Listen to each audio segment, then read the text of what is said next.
Salut les courtiers branchés. Écoutez, Corinne vous donne un super truc, puis vous allez dire hey, c'est un vieux truc, on le sait ça. Oui, mais c'est vraiment important. C'est pour ça qu'on se donne la peine de vous en reparler aujourd'hui. Le email marketing est réellement l'outil le plus sous-évalué de toute votre trousse d'outils de marketing numérique. C'est l'outil qui vous donne le meilleur ROI, le meilleur retour sur investissement de toute la trousse numérique qu'on a avec Stratego. Écoutez, ça vous coûte quelques sous par envoi, par personne, et ça permet justement de garder un lien. C'est le seul outil de communication que vous avez qui est du push marketing. Toutes les autres, c'est ce qu'on appelle du pull marketing. Donc, c'est des gens qui vont vers vous et qui vous cherchent. Ça, c'est le seul moyen de communication qu'on a pour aller vers les autres. C'est le courriel, l'envoi de courriel email. Fait que ça permet justement de garder un contact mensuel avec votre base de clients. Donc, c'est vraiment important que mois après mois, justement, vous approuviez les infolettes et que vous ajoutiez du monde dans cette base de courriel-là. Plus vous allez avoir de monde, plus justement vous allez avoir un impact important. On le remarque avec nos clients Stratego, ceux qui ont des bases de contact autour de 1000 personnes à qui on envoie mensuellement. Justement, là, on commence à avoir beaucoup de retours, de questions sur des visites, de dire « Ah, moi aussi, je voudrais une évaluation. » Donc, il y a beaucoup plus de boules de neige qui se créent autour de 1000 contacts, si on veut.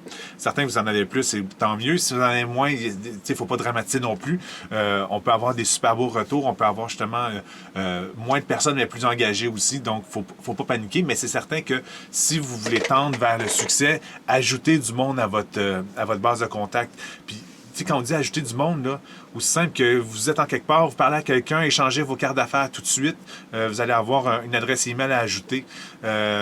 Donc, c'est d'avoir le réflexe quand on rencontre quelqu'un, de tout le temps lui demander son adresse email. Puis honnêtement, de nos jours, c'est plus comme avant où les gens sont réticents, les gens sont assez enclins à partager leur email parce qu'ils savent justement qu'ils peuvent trier après ça leur boîte courriel selon les besoins avec quel email qui rentre à quelle place. Donc, c'est plus comme avant où c'était une intrusion dans la vie privée, comme on pourrait maintenant demander un numéro de cellulaire puis envoyer des textos. Ça, c'est peut-être un peu plus pour les clients avec qui on est plus avancé là, dans notre démarche.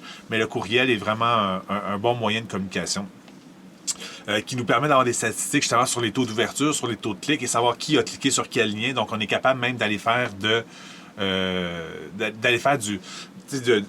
d'aller voir dans nos rapports puis de faire des rappels même à la limite puis de regarder bon mais qui a ouvert telle maison, mais moi après ça je vais aller le rappeler pour lui demander est-ce qu'il veut une visite. Donc c'est le genre de choses que vous pourriez faire aussi avec votre courriel, d'avoir tous les accès sont publics là, on garde rien secret. Donc vous pourriez aller voir les rapports de vos infolettres et aller regarder qui a cliqué sur quelle maison et après ça peut-être aller faire des rappels puis aller voir est-ce que cette personne-là serait intéressée à aller faire une visite. Donc réellement infolette, base de données, c'est vraiment, vraiment important. Gardez ça, essayez de l'améliorer le plus possible. À tous les jours, une nouvelle adresse email, c'est vraiment le meilleur leitmotiv que vous pourriez avoir présentement. Donc, je vous souhaite 7 nouveaux emails pour cette semaine, mais surtout un nouveau listing pour ce week-end. Salut!